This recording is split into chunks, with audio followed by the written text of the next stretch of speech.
wahagaritse umutima, uri kumva wihebye, uri kumva ufite agahinda, uri kumva ufite umujinya, uri kumva wararambiwe, uri kumva umeze nk'utazi ibiri kukubaho. Yego nibyo bireke bikubeho kuko nicyo gihe. Kubera umuntu w'agaciro watakaje, kubera hari uwo wizeye waguhemukiye, kubera bizinesi yawe yahombye, kubera ko aho uri ubona ubuzima bwanze, ibibazo ari byose, uri kumva wacitse intege. Ariko ibyo byose bireke bikubeho kuko it's a short period of time, ntabwo ari by'igihe kirekire inshuti yanjye. Ahubwo wowe tangira umenyere kubibamo ndetse wige no kubisohokamo, kuko ubuzima buracyakomeje, ntabwo burangiriye aho ngaho. Iga kwakira no gusohora nubwo ibyo bibazo bije, iga kubana nabyo, ariko nanone wige no gushaka uko wabikemura. Wikumva ko ubuzima bwawe bushamikiye kuri uwo muntu cyangwa kuri icyo kintu. Uyu munsi watsinzwe, ariko rwana nuko ejo bitazongera, kuko mu Kinyarwanda baca umugani ngo nta mugabo ugwa mu cyobo kabiri. Erega guhagarara ntabwo ari cyo gisubizo.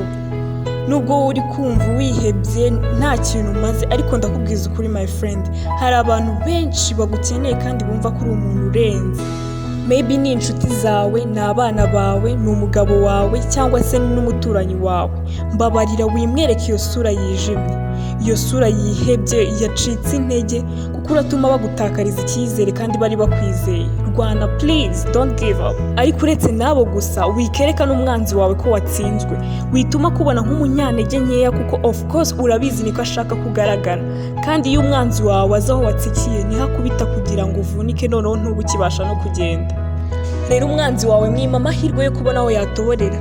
Kandi mbere y'ibyo jya wibuka ko umwanzi wa mbere ufite ari uwo mujinya, ari ako gahinda, ari uko kwiheba ufite. Kandi ntiwatsinda umwanzi wo hanze utari watsinda uwo mu imbere wawe. Reka guheranwa n'ibyo biri kubyiganira mu mutima wawe. Ndashaka ko uhaguruka ukabisohokamo. Ndashaka ko icyo kintu cyakubayeho kikubera isomo utazigera wibagirwa mu buzima bwawe.